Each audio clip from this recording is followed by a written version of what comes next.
Hello, welcome to Just Ride Bikes. I'm David and I love gravel bikes like this one here. Now, recently I did a video on 5 reasons why I think gravel bikes are so good. And if you missed that video, we're linked up above so you can go watch it later. But in this video, I'm going to share 5 more reasons why I think gravel bikes are so good and why they can kill off the whole idea of N+1. So let's dive in.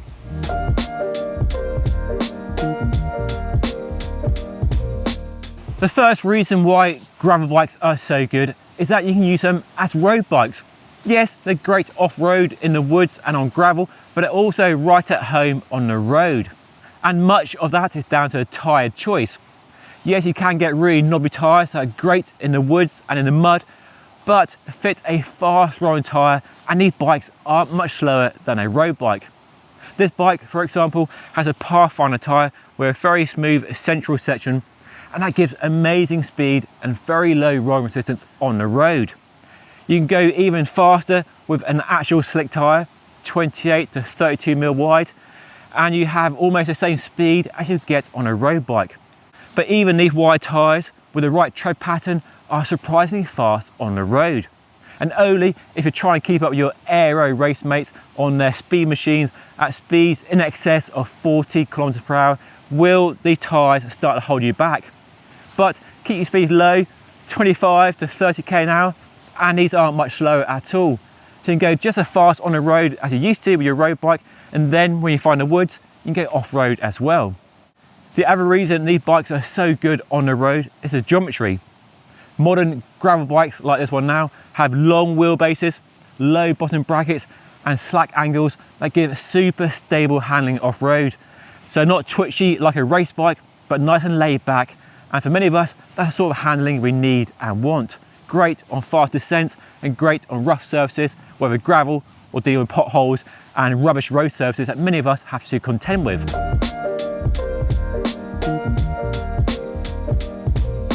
In the early days of US gravel racing, where the scene really became very popular, there weren't gravel bikes like this one here.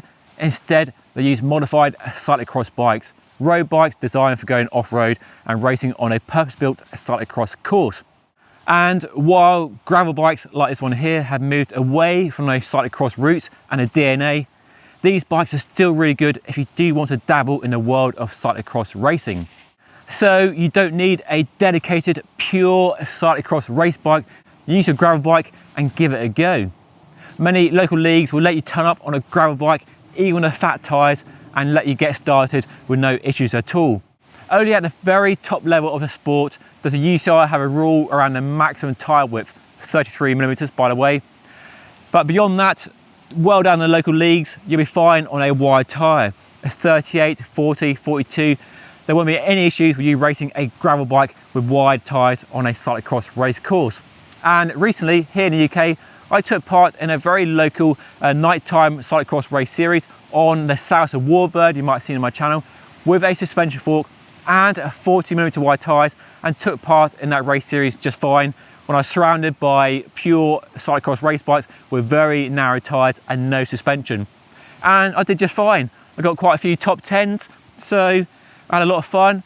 The bike was fast, probably not as edgy fast as a pure race bike, but for taking part, for having a bit of fun, it was just fine. So if you want to try cyclocross racing over the winter, it's a great pastime in the winter, lots of fun and just an hour long, so it's over and done with fairly quickly. But you don't have a cross race bike, but you do have a gravel bike, well, you'll be just fine.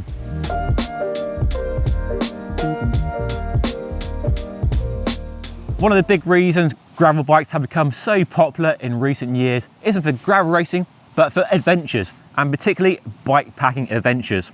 And many gravel bikes are now tailored towards the needs of bikepacking, with lots of mounts for extra cages, water bottles and other accessories you might want on a bikepacking adventure, whether a long weekend for 3 days or a long week further afield. You can choose the size of your adventure, big or small, depending on your appetite, your fitness, and just what you want to get out of your adventure. There's no script, no blueprint when it comes to bikepacking. You decide what sort of adventure you want. And you just can't beat the freedom of a bikepacking adventure. Just you, your bike, and everything you need for sleeping, eating, strapped to the bike.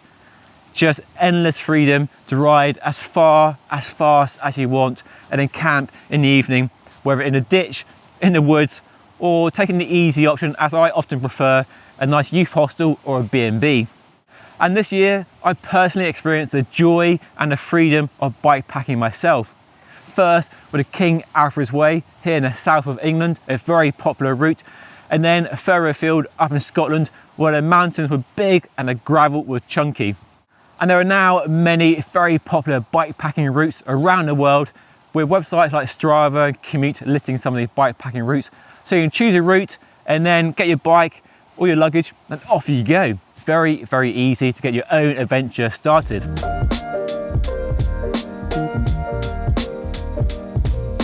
It might surprise you, or it might not, that you can use a gravel bike to go mountain biking. And you quite often see the comment that a gravel bike is nothing but a repackaged 90s mountain bike.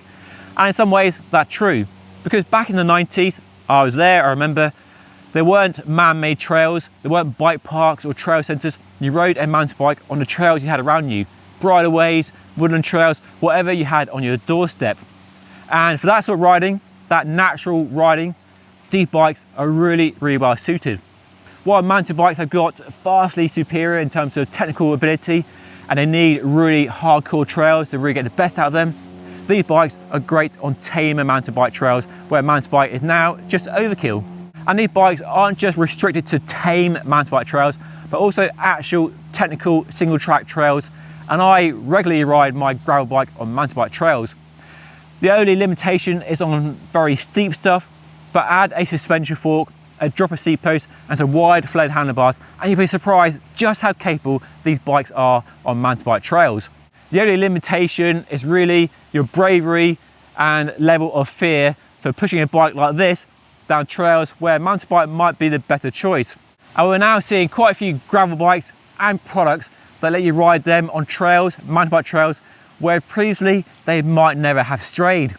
Suspension forks, rear suspension, dropper seat posts, extremely wide flared handlebars, chunky tyres that really let you push these bikes into that mountain bike world in a way we might never have imagined a few years ago.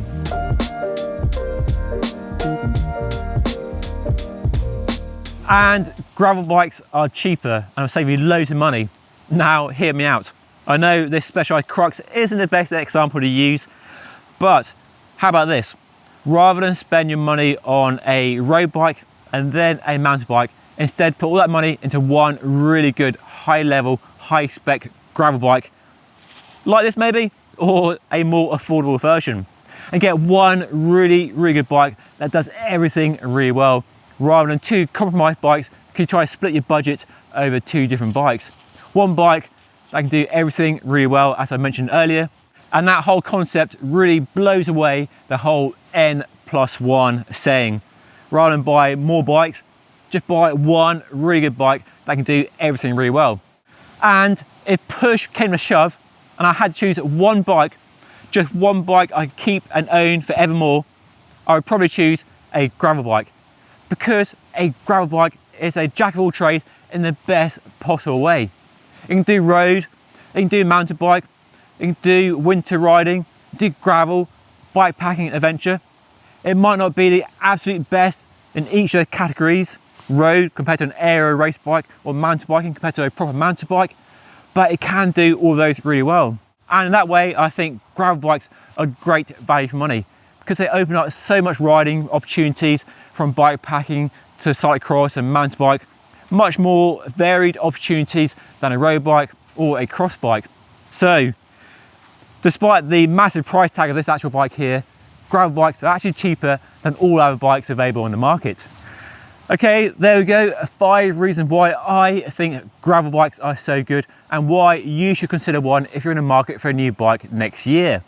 Now, I'm sure you might disagree, and that's fine. Leave a comment down below and let me know why. But if you do agree, then hit that thumbs up down below.